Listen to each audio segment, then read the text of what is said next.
මචන්ලා මට හෙන ප්‍රශ්නයක් තියෙනවා බා. මොනවද බං උඹට තියෙන ප්‍රශ්නේ?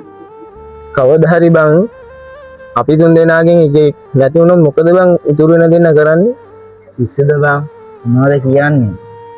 නෑ බං ඉතින් අපි කවුරු සදාකාලික ඉන්න ආපු ගමනක් නෙවෙයිනේ මේක. ඔව්නේ අපි හැමෝම හිතන්නේ අපිට තව කල් තියනවා කියලා. ඒත් බං පස්සේ බලමු පස්සේ කතා කරමු කියලා මිනිස්සු ගොඩක් දේවල් කල් දා ගන්නවා බං. මටත් හිතෙනවා බං ඒක ඇත්ත කියලා. අද අපි ඕනතරම් ආතල් ගනී බා.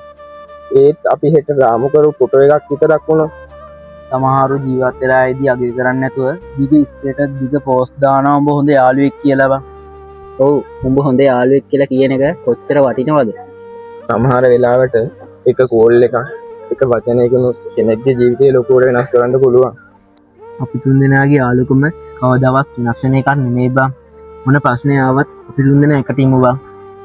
ජීවිතයේ ලොකුම දුක කෙනෙක් නැති වුණාට පස්සේ තව එක වතාවක් කතා කරන්න තිබ්බා කියලා හිතන එකයි.